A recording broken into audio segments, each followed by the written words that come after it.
제64편 다윗의 시 인도자를 따라 부르는 노래.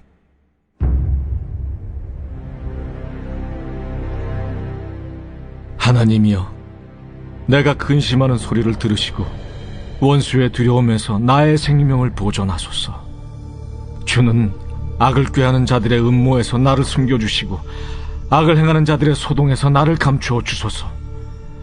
그들이 칼같이 자기의 혀를 연마하며 화살같이 독한 말로 겨누고 숨은 곳에서 온전한 자를 쏘며 갑자기 쏘고 두려워하지 아니하는도다. 그들은 악한 목적으로 서로 격려하며 남몰래 올무놓기를 함께 의논하고 하는 말이 누가 우리를 보리요 하며 그들은 죄악을 꾸미며 이르기를 우리가 묘책을 찾았다 하나니 각 사람의 속뜻과 마음이 깊도다. 그러나 하나님이 그들을 쏘시리니 그들이 갑자기 화살에 상하리로다. 이러므로 그들이 엎드러지리니 그들의 혀가 그들을 해함이라. 그들을 보는 자가 다 머리를 흔들리로다. 모든 사람이 두려워하여 하나님의 일을 선포하며 그의 행하심을 깊이 생각하리로다. 의인은 여호와로 말미암아 즐거워하며 그에게 피하리니 마음이 정직한 자는 다 자랑하리로다.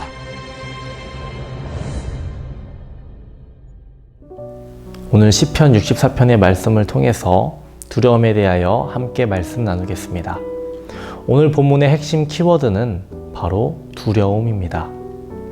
본문 1절을 보시면 하나님이여 내가 근심하는 소리를 들으시고 원수의 두려움에서 나의 생명을 보존하소서 라고 고백합니다. 여기서 원수의 두려움이란 원수로 인해서 느끼게 되는 두려움을 말하는 겁니다. 2절부터 6절까지의 말씀에서 구체적으로 설명되고 있는데요. 2절 말씀을 다시 보면 악을 꾀하는 자들의 음모에서 나를 숨기시고 라고 말하고 있습니다. 실제로 어떤 위협이 가해지는 것이 아니라 나를 위험에 빠뜨리기 위해서 원수들이 모여서 계획을 세우고 있고 함정을 파고 기다리고 있다는 겁니다.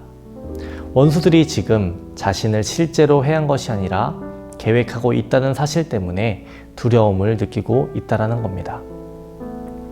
우리는 사실 실체가 없는 것들 때문에 두려워하는 경우가 종종 있습니다. 고소공포증이 무엇입니까? 실제로 높은 곳에서 떨어졌기 때문에 두려운 것이 아니라 떨어질 것 같은 생각 때문에 두려움을, 공포를 느끼는 겁니다. 대인공포증은 무엇입니까? 사람들이 나를 위협할 것 같은 생각이 들 때 두려움에 사로잡히는 것이죠. 피공포증은 무엇이죠?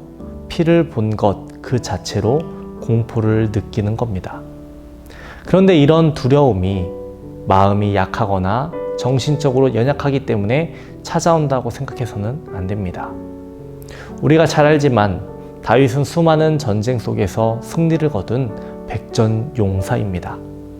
죽고 죽이는 전장 속에서 죽음의 고비도 수없이 넘겼던 사람입니다. 그런 다윗마저도 두려움의 생각에 사로잡혀 버리니까 어쩔 수 없이 무너지고 있는 겁니다. 결국 두려움이란 것은 실체는 없지만 아무리 믿음이 좋고 강한 마음의 소유자라 하더라도 단숨에 무너뜨릴 수 있는 힘이 있다는 겁니다. 실제로 두려움은 어떤 원수나 어떤 위험보다도 더 큰 원수이고 위험입니다. 그런 점에서 두려움이 어떤 적보다도 위험하고 성도들이 경계해야 할 1순위가 된다는 겁니다.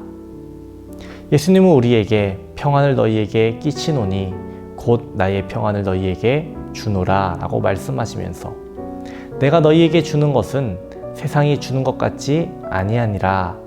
너희는 마음에 근심하지도 말고 두려워하지도 말라라고 말씀하십니다.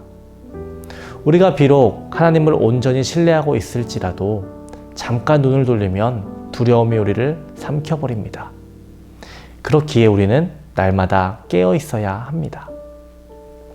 우리는 여러 가지 이유로 종종 두려움에 빠집니다. 두려움은 우리의 마음을 약하게 하고 내적 평안을 빼앗습니다. 그러나 두려움의 실체를 가만히 살펴보면 허수아비 같은 경우가 너무나 많습니다. 어리석은 참새들은 허수아비를 보고 무서워 달아납니다. 그러나 지혜로운 참새들은 허수아비 근처에 잘 여문 곡식들이 많다는 사실을 알고 있습니다. 성경은 하나님이 우리에게 주신 것이 두려워하는 마음이 아니라 오직 능력과 사랑과 근신하는 마음이라는 것을 알려주고 계십니다. 두려움은 인생의 독소라는 것을 우리는 알아야 합니다. 그리고 두려움을 이겨낼 수 있는 유일한 방법은 예수님을 믿고 의지하는 길밖에 없음을 우리는 알아야 합니다. 우리가 진정 두려워해야 할 대상은 무엇일까요? 우리가 두려워해야 할 대상은 오직 하나님 한 분뿐임을 알아야 합니다. 본문 구절을 보면 모든 사람이 두려워하여 하나님의 일을 선포하며 그의 행하심을 깊이 생각하리로다 라고 고백합니다. 출애굽 당시 이스라엘 백성들을 멸절하겠다고 애굽의 군대가 쫓아왔습니다. 그때도 백성들이 두려움에 사로잡혀 버렸죠. 그러나 결과가 어떻게 됐습니까? 애굽의 군대는 홍해에 수장되었습니다. 그렇다면 우리가 누구를 두려워해야 하겠습니까? 하나님을 두려워해야 합니다. 그런데 실제로 하나님을 두려워해야 할 사람은 우리가 아닙니다. 우리를 두렵게 만들었던 그들이 하나님을 두려워하게 되는 겁니다.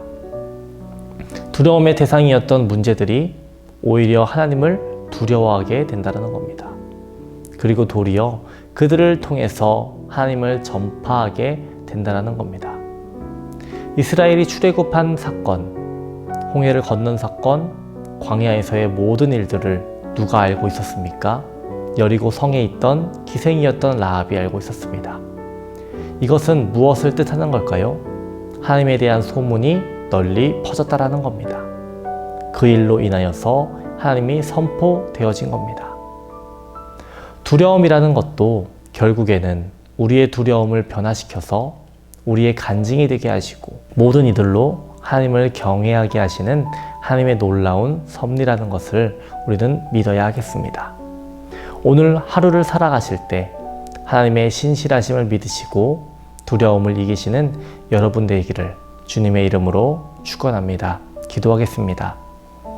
우리와 함께 하시는 하나님 아버지, 우리들 세상을 두려워하지 않게 하여 주시옵시고 오직 하나님만을 경외하며 하나님만을 두려워할 수 있도록 주님 도와주시옵소서. 이 세상을 주관하시는 분이 하나님이심을 믿게 하여 주시옵시고 이 세상을 창조하시고 이 세상의 주인 되신 하나님만을 믿을 수 있도록 주여 도와주시옵소서. 오늘 하루도 하나님께 영광 돌리는 삶을 살아가기를 원합니다. 하나님 우리에게 용기를 더하여 주시옵시고 우리에게 믿음을 더하여 주시고 능력을 더하여 주시옵소서. 코로나로 인해서 교회와 가정이 어려움을 겪고 있습니다. 하나님 낙담하지 않게 하여 주시옵시고 하나님 위로하여 주시옵시고 우리의 필요를 하나님 알맞게 적당하게 채워 주시옵소서. 교회에서 코로나 확진자들 나오지 않게 하여 주시옵시고 주님의 교회를 보호하여 주시옵소서. 주님 병마와 싸우는 주님의 자녀들 주님 기억하여 주시옵시고 주님의 오른손으로 붙잡아 주시옵시고 주님의 보혈로 덮어 주셔서 질병에서 벗어나게 하여 주시옵시고 깨끗이 나을 수 있도록 주님 도와 주시옵소서. 그로 인하여서 하나님께 영광 돌리게 하여 주시옵시고 하나님의 이름을 드높일 수 있도록 주님 도와 주시옵소서. 오늘 하루도 우리의 발걸음을 인도하실 줄 믿습니다. 우리의 도움 되시는 예수 그리스도의 이름으로 기도합니다. 아멘.